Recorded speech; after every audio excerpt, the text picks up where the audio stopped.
Welcome to PDAC 2023. My name is Julian DeRosier from the IIF. I'm here today joined by Thomas. Thomas, how are you doing? I'm fine, thanks. Hi, how are you? Very good, thank you. So Thomas, first of all, for the newcomers, could you please present yourself and the company you're representing? Great, yes. I'm CEO of Myriad Uranium Corp.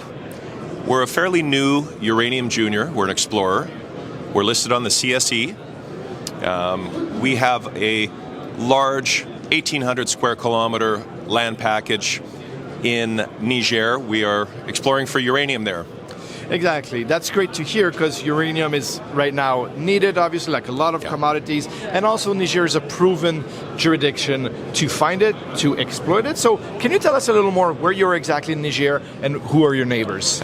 Absolutely. Niger is maybe not as well known. Well, it isn't as well known as, for example, Athabasca in Canada, world's highest grades of uranium, or Kazakhstan, prominent jurisdiction right now. But Niger has one of the world's great uranium basins. France has been exploiting, might be the word, this uranium basin, the Tim-Rissoy Basin, for decades and decades. It has supplied much of the uranium for France's nuclear fleet. So Orano, French state-owned uranium company, used to be Areva, has several mines in the Tim-Rissoy Basin, Niger. They have the world's largest uranium deposit. Yep. Also in the Tim-Rissoy Basin, Niger. Nearby is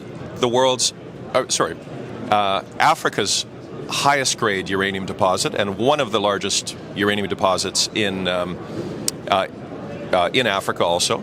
That's Global Atomic's DASA project. So this Tim-Rissoy Basin, one of the world's great uranium basins, has Africa's largest uranium deposit. That's 380 million pounds of uranium. And then Global Atomic's DASA, maybe 250, 260 million pounds, which is extremely high grade.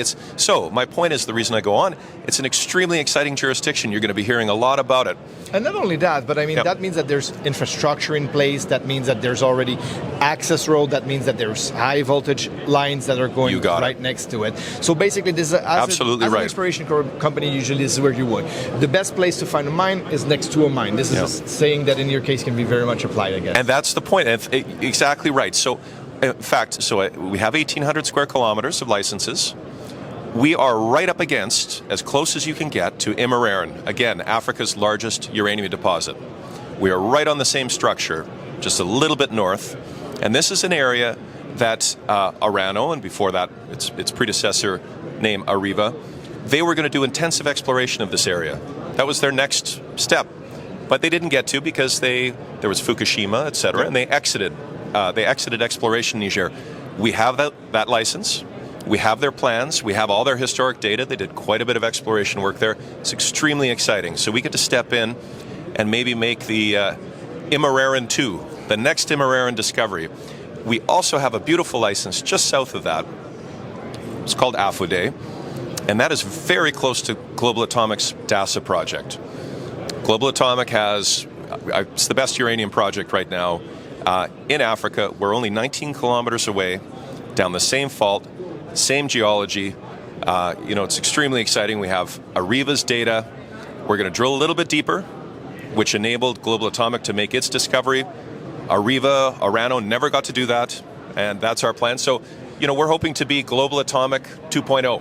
Well, this is exciting. Obviously, you said same fault, same geology. You're talking about coming up drilling. So maybe you can tell us, are you drill ready right now? Do you have all the geophysics done? How will the next 6 months look like for the company? Great question. That's exactly it. So Areva flew airborne geophysics, really high quality airborne geophysics over almost all of our project areas.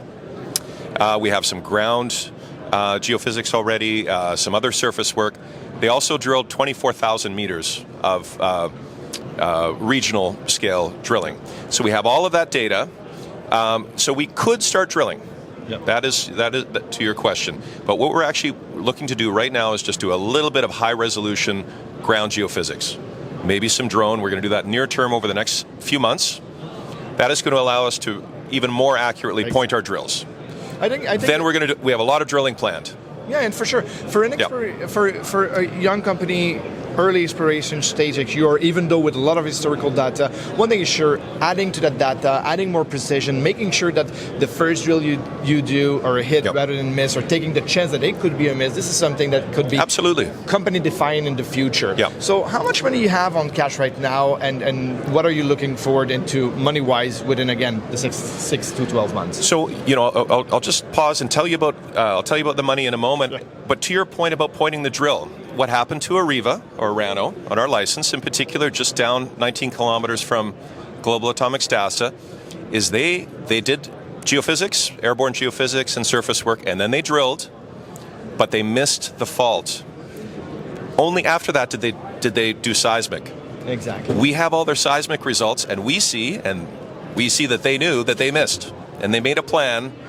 Their next plan was to drill accurately through the fault, but they didn't get to it because they ended up exiting exploration. So that's us. We're next, and we're taking advantage of that. So that, to your point, you have to get the right information and the right geophysics to enable you to point the drill. Money in the bank, exactly right. So we have about $1.3 million in the bank. We have about a $10 million market cap, 26 million shares outstanding. Very nice, tight cap structure. A lot of the shares are owned by a control person. That's our local partner. 8.5 million shares there. We also, our group of management owns about 10 million shares. That's out of the 26. And a lot of all of those shares are under a 3-year escrow trickle out. Well, so the cap structure is just, we really phenomenal. Nailed it. I mean, skin is in the game. That means that basically you want to see the company, you want the share price to be accretive. You're not there to get free options, free shares, and so on. So this is always very, very reassuring for anyone that is looking at a company. I would say either your current shareholders, but you have a very tightly group. So basically, we are talking to new shareholders, upcoming shareholders that want to get a look in the story. And for those, where can they continue following their stories, get the newsletter, reach you out? What's your website? Absolutely. So our website is myriaduranium.com. We invite you to visit it, sign up. We'd love to send you our information. Please take a look at our PowerPoint, etc. And Google us. We're out in the news. There's a lot of information about us. And I just want to leave with one key point that you alluded to. Our management group and all of our team, we paid hard dollars, and we invest in every round. There were no free shares in this deal for the management group and the key group. There were no free shares at all. We invested a lot of money. I invested $170,000 in the last 12 plus months. Hard money at high prices. So we're all in this for the massive win. Well, for maybe new investors that are coming aboard, it seems like it checks a lot of boxes, obviously. So listen, Thomas, I wish you the best of luck for the next 12 months. It sounds like it's going to be an exciting year. We cannot even wait. I'm very excited to see when the first drill is going to go in the ground. Thank you very much for your time, Thomas. Thank you so much for having me. It's a pleasure. Thank you. Thank you.